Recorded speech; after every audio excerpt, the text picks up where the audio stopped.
Anne Reid, I feel so excited to meet you here. Really? Yes, at the Lowry, on the set of By Royal Appointment. You're playing Queen Elizabeth II. Should I curtsy? Yes, I'm really sad that you didn't, actually. I wanted to play the Queen for, it's been an ambition I've had for, I can't remember how many years, and I'm so happy to have achieved it at last. In a way, I wish it was telly, so I could actually see what I'm doing. It is a brand new play, isn't it? Yeah, it's written by Daisy Goodwin, who wrote Victoria. She's never written a stage play before. And it's really a series of vignettes, as that's what Sarah Lancashire came saying. That's what she said. Little clips, sections of the Queen's life. Caroline Quentin plays the dresser. The dresser, yes. So is this based on true events then? She was called Angela Kelly, I think. She actually came to see the play. It's not an absolute imitation of them. When you start to do something, you have no idea. Maybe 3 people will turn up. You've absolutely no idea. And we've just been packing the house. Seems to have, I don't know, caught the public's imagination, and they obviously love the Queen. You've met the Queen a few times. 4 times, I think. I got an MBE, and I'm very proud to say I've now got a CBE, so I don't know who'll give me that. I haven't had a chance to go to the palace because I've been working. It was her Jubilee year, and I actually performed for her at the palace, and that is pretty scary. And you go on, and you look up, it's not a cardboard cutout, it is your actual real Queen sitting there, and suddenly you think, my goodness, and it was so nerve-wracking. Would you say that's one of the highlights of your career? I mean, it was a big moment, absolutely. And I met her at a couple of parties. I mean, I sound like we were chums. We were, no, it was very formal, you know. Yeah. I mean, I had a lot of lines. So she said to me, my goodness, you had a lot to say, didn't you? And I said, yes, I think I had rather too much, actually. And Andrew, who's actually very nice, I have to say, said to me, have you had a nice time? And I said, no, I've hated every time. Never want to come here again. And he said, oh, don't be like that. Because, you know, it was so nerve-wracking. And I actually had a room next door to the balcony. You know, the famous balcony? Oh, yes. I've actually looked down the mall, and I had this amazing dressing room with sort of original Rembrandts and things on the walls. It was, yes, it was a pretty special experience, actually. At a new theatre, it's always a little bit scary, you know. I mean, we've done it a lot, of course, now. And when I looked at the vast theatre, I thought, my God, you know, I'm Shirley Bassey might have been happy on this stage. But, you know, once you get into the set, you get into the play, you get into the character, that you don't think about that, really. You're very, very conscious of the audience reaction, which was lovely. and how has it been working alongside Caroline Quentin? Oh, nightmare, darling. Yeah. No, we're old friends, I know, Caroline. yeah. We are, we've been to New York a couple of times together, and she has the most adorable husband, and they both, because her husband's been with her, and they both look after me. I mean, they've been absolutely incredibly kind. Touring can be quite tiring. How have you found it? Oh, it can. Yeah. The difficult part is you get somewhere, you travel there in the morning, and then you have to get made up. There isn't time to eat. I think I've lost weight on this tour, which there's always a plus. In this, I had it in my contract that they would send cars for me. You know, dragging bags on and off trains is not much fun, but I can't do that now. They just carry me like a parcel from place to place, yeah. A very delicate, special parcel, though, Anne. I guess, I mean, I'm not very delicate. I'm quite tough, actually. Just a special delivery, then. Yeah, I've never missed a performance in my life, touch wood. No, touch wood. Never. That's quite an achievement, isn't it? Yeah. I think I went on this stage in Into the Woods when I had sciatica. I'm sure it was this theatre, and I was so ill. I drove up too much, and I actually threw up all over my steering wheel because I was so ill. But I went on.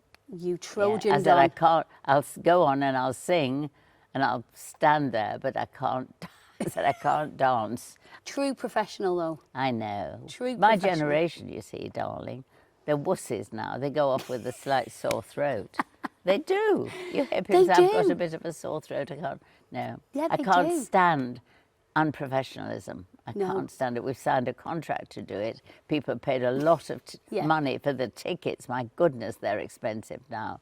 And I think you must do your best to deliver. I really do. Well, just so you know, I've got a bit of a sore throat and I don't normally sound like this, but I'm here being professional. Yeah, but please don't breathe I on won't me. breathe it on you.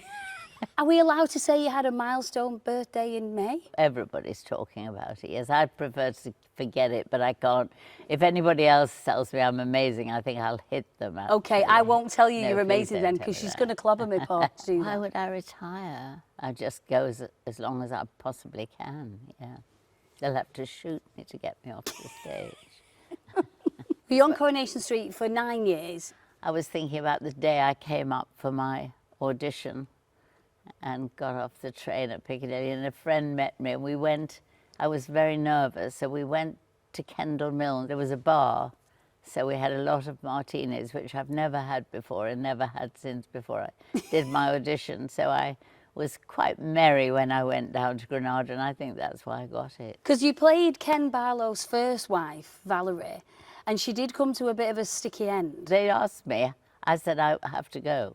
I'd had enough, you know. I should have gone before, but some people in the business can't stand the insecurity of it. Well, no, you know, you like to know you're going to get a pay packet, but I love not knowing who I'm going to be meeting. You know, now I was going to be meeting you this morning. Yeah. And meeting different people, working with different people. I find that very stimulating. And week after week was starting to drive me a bit mad, actually. So, I love hearing that, because I think I'm one of them who I'm a bit like, oh, you need the security of it. But that's Yeah. actually really nice that you want to do different things. yes, I Yeah. love it. It's Yeah. exciting. I don't want to do it, but it suits some people. Bill, it obviously suits, Bill Roach. He had a big birthday about 3 years ago, and I came up for that. That was great fun. We never I don't ever have a row with Bill, ever. You know, we got on really, really well for 9 years.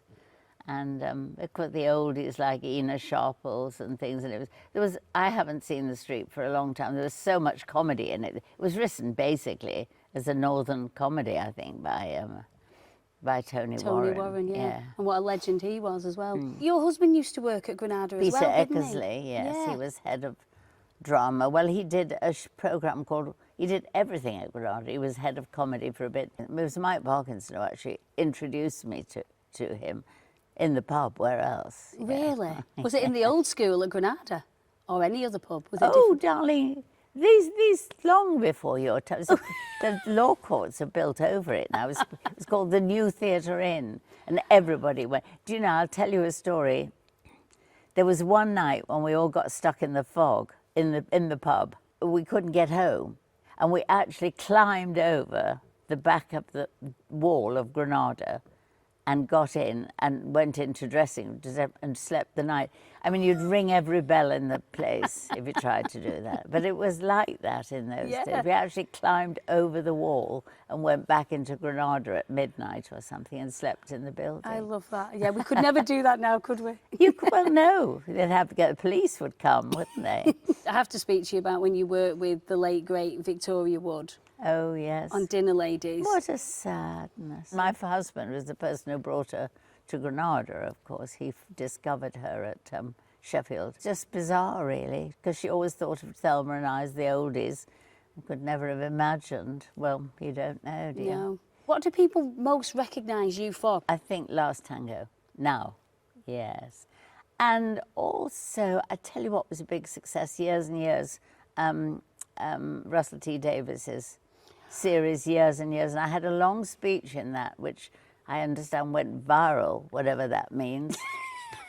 I'm not technically minding. I played so many parts where I'm in the kitchen. I won't do it. Now, I get sent them all the time. I was sent one yesterday. I get 3 lines and it says she complaining about her dentures don't fit or something. I just throw it across the room.